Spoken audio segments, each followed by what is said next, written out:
Hello. Thanks for listening to another episode of 15 Minutes with Fuzz. I'm glad you came back.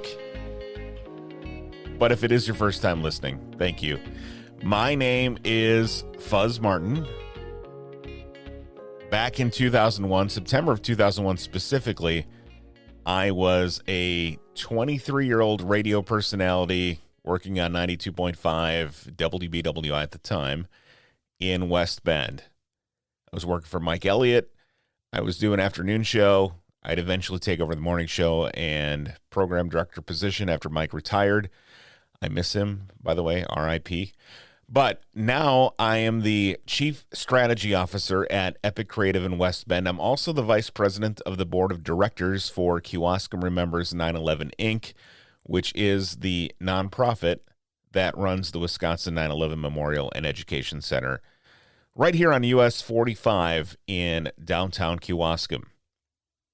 On this week's episode, as we lead into the week ahead of the 20th anniversary of September 11th, 2001, I'm joined by Dustin Melzark, an architect and construction manager for Lakeside Development. He's also the secretary and we'll call him the project manager behind the Wisconsin 9/11 Memorial. He's also native of Kewaskum, and he joins me this week to talk all about the symbolism and Easter eggs that you'll find at the memorial. There's a lot more to the Wisconsin 9/11 Memorial than you'd think.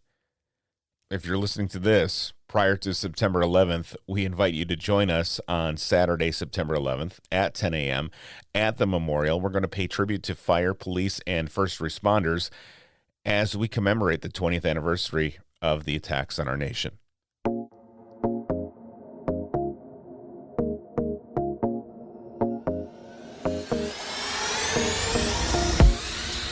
The Wisconsin 9/11 Memorial was dedicated just a few months ago, June 13th of 2021. We had a big event. Governor Evers was there. The Haberman family was there. And Dustin, you were there. And as part of this, I learned a lot. Actually, I've been involved with this now for more than 2 years. And there were some things I didn't know about the design of the memorial. And your speech really laid out a lot of the symbolism that I wasn't even aware of until that event. Tell me how you got involved with the memorial, and then we'll go into what all the symbolism of the memorial means. Sure. Larry Amel, who's sort of a local legend, recruited me in the fall of 2014. He was a retired Kewaskum High School music teacher and had been there for decades. So we knew each other from Kewaskum High School, and then he also knew my family. When he initially approached me for this idea of a 9/11 memorial in Kewaskum, he explained that the Port Authority of New York had granted them a steel artifact and needed help further defining their idea into a memorial space and an actual memorial in Kewaskum. So there was another artist involved at the beginning, right? Correct. Yeah, there was another Kewaskum High School alum, David Iyer, and he had developed an idea he titled Artifact. And this idea highlighted the beam itself, and they had received a steel beam that was from a lower section of the North Trade Tower. And that became the center of the memorial as it stands today. The memorial itself moved, too, from when it was first going to launch. It was going to be in front of the fire department. We realized that was going to be a logistical issue. Well, we didn't realize it, but we were educated on how it would negatively impact the first responders. Mm-hmm. And that's definitely something that we didn't want to do. And I think initially, this idea just was an idea, and they were supporting it and kind of playing along. But as it gained momentum and we put up a sign that said future home of the Kewaskum 9/11 Memorial, it got to be really real. So these issues came to light, and we acknowledged that it was going to be an issue and worked with the village and found this secondary site, which I actually think is a much better location for the memorial. I agree. There's plenty of parking over by the memorial now. It's in a nice prominent spot where the traffic's not driving quickly past it because there's stoplights right there. There's the coffee shop, the coffee corner. Well, it's in the heart of town. It's in close proximity to all the local schools and churches and businesses in town. And had we been out by the fire department, yes, it's still in town, but it's not in the heart of Kewaskum. And I really think that the site that was there before was really just for the annex, and it was just arbitrary green space. Yeah. That green space now has a lot of meaning and symbolism behind it, and it's going to be a draw for tourists from all over the state. Yeah, tourists, students. Every time I go past there, even though it's like 98% done, it'll be 99.5% done once by the time September 11th gets here. But every time I go past there, there are people at the memorial. They're reading the signage. They're looking at all the different pieces, and I always want to stop and tell them all the things that they're looking at. But if I did that, But it's like it's set up as a Easter egg hunt of information that's sprinkled throughout the memorial. The more that you read, the more that you learn. It's just fascinating how those layers of symbolism and layers of detail emanate from the steel itself out to the learning stations and out to plants that are planted within the space itself. So it's really, I think that's one of the fascinating parts of it. It's set up for discovery and for you to spend time there.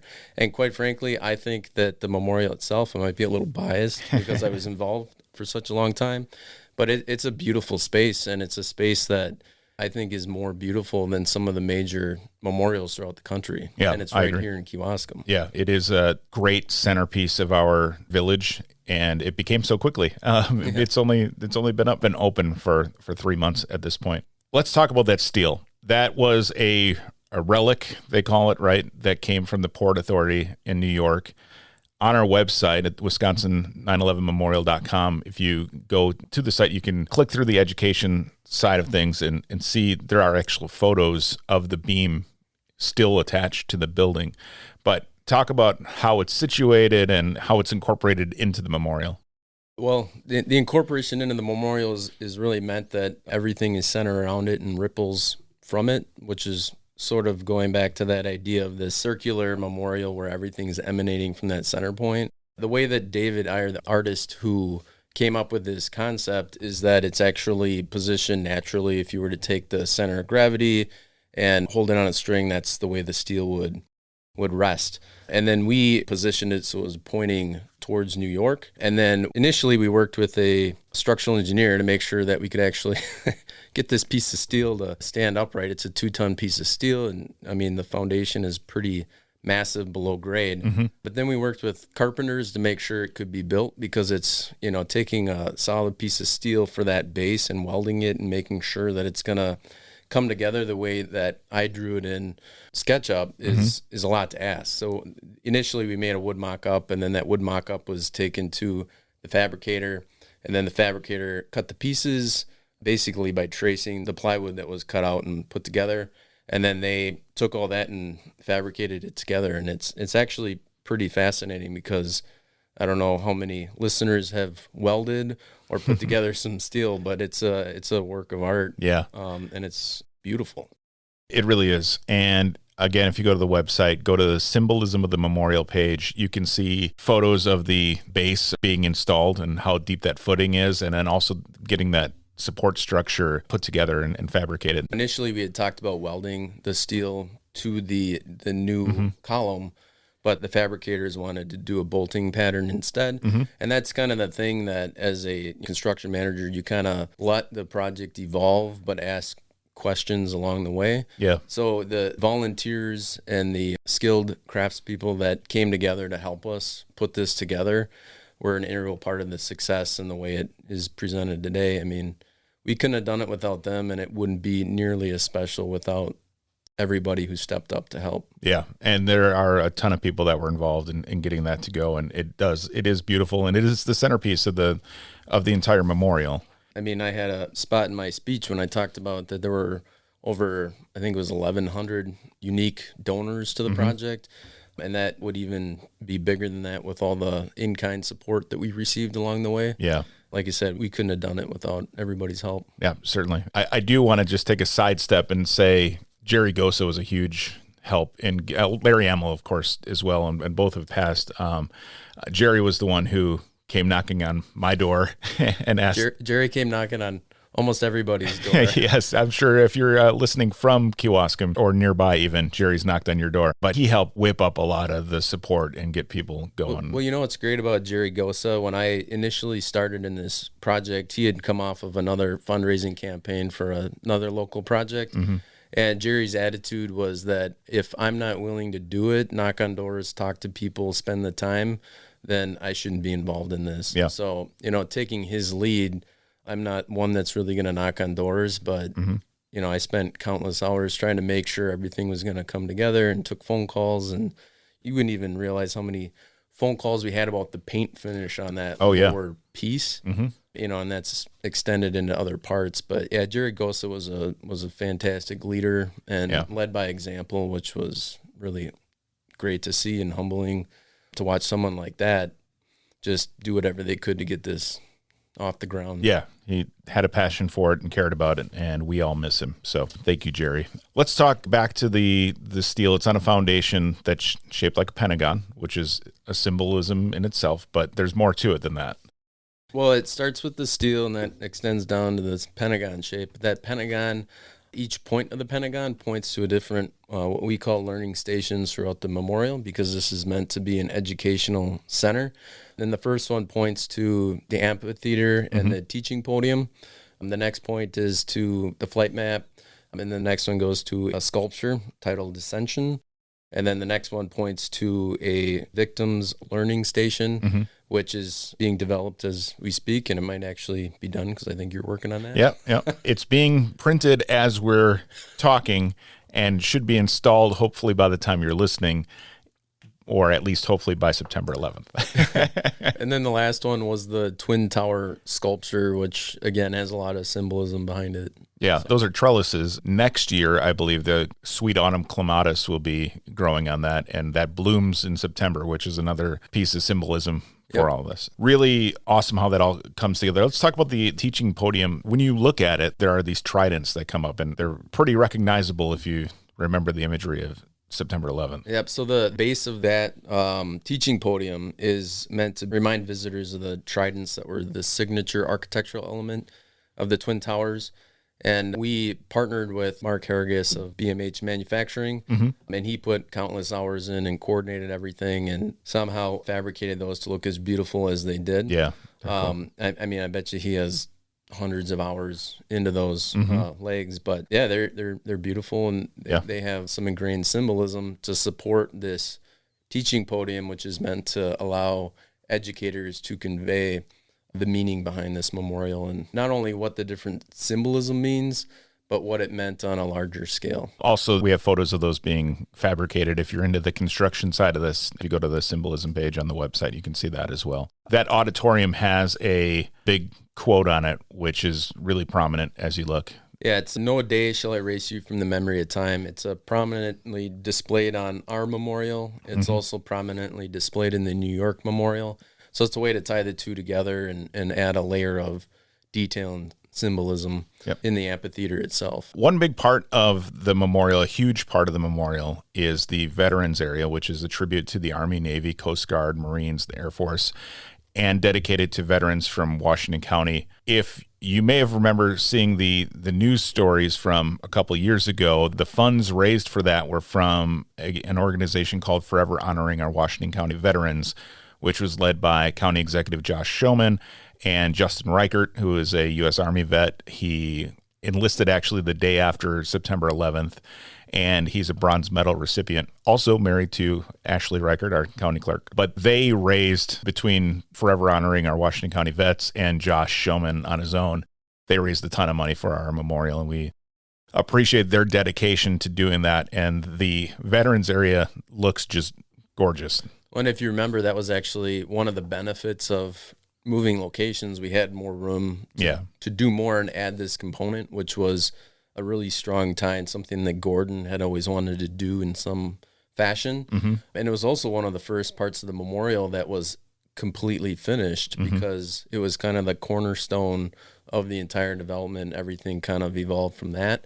But it really allowed us to accelerate our efforts in getting the memorial finished. Yeah, and there's also a bench in there dedicated to a Medal of Honor recipient from the Korean War. His name is Einar Ingman Jr. He was from Kewaskum. He spent some time in Kewaskum. Well, that bench had previously just been located down the street in front of another building in town.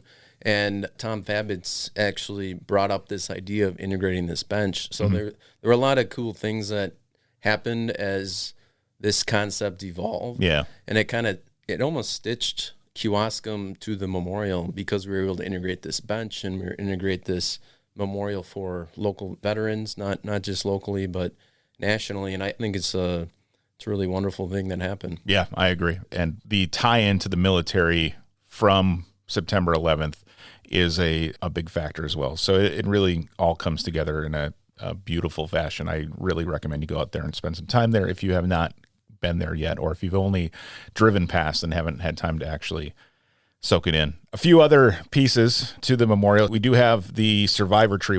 Tell us what that is.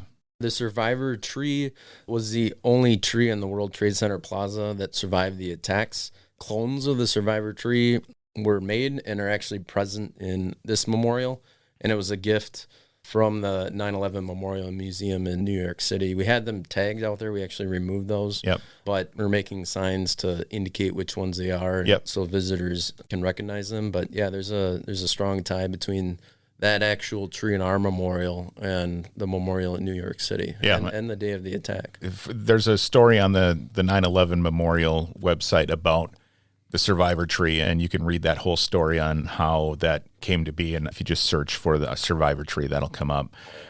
Another tree in the memorial is the swamp white oak.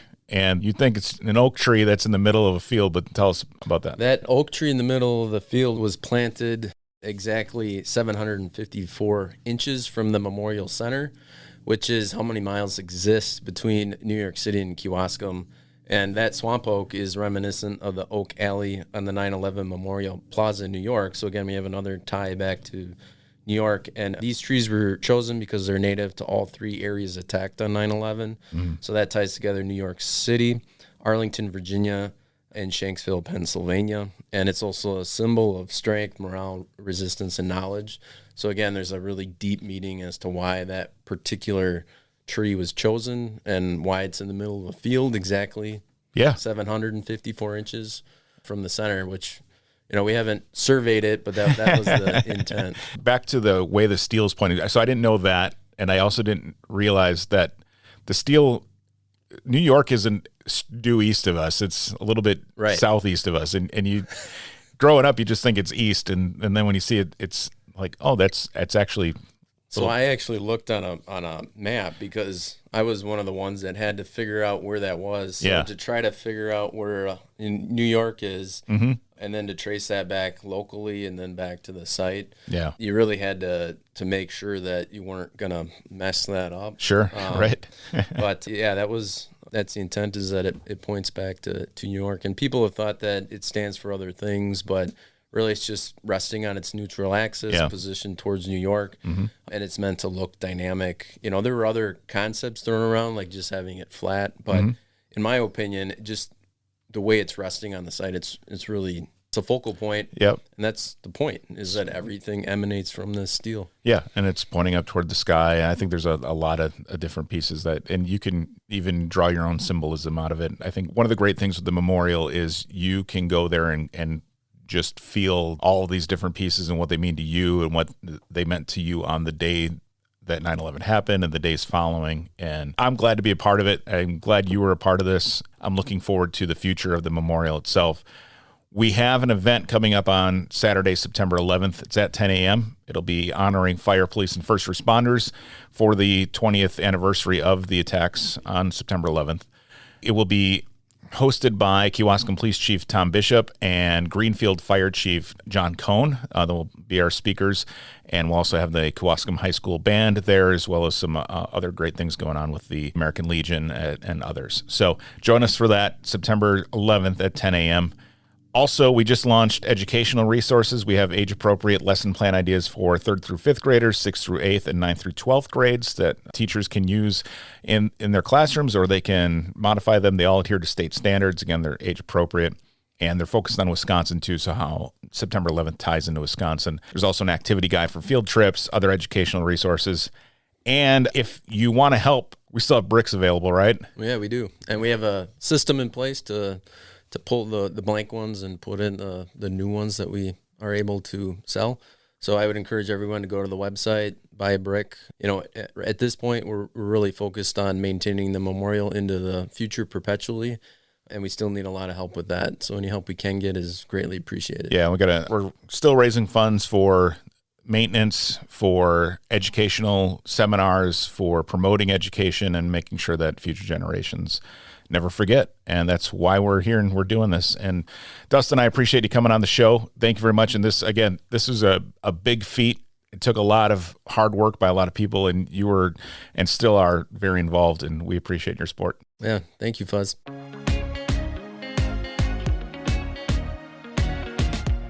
Thank you so much for listening to 15 Minutes with Fuzz. Again, if you're listening to this right now and September 11th is coming up, be sure to join us at the Wisconsin 9/11 Memorial on Saturday, September 11th at 10 a.m. If you're listening after that, we had a great event. I'm guessing, because we put a lot of work into it. If you like this show, 15 Minutes with Fuzz, be sure to subscribe on Apple Podcasts, Spotify, or Google Podcasts. Connect with the show on Facebook, Instagram, and Twitter at 15 with Fuzz, or visit 15withfuzz.com. Again, thanks so much for listening, and we will talk to you again next Monday as we explore some of the great things going on in West Bend with Jay Shambo, the city administrator. That's on the next episode of 15 Minutes with Fuzz.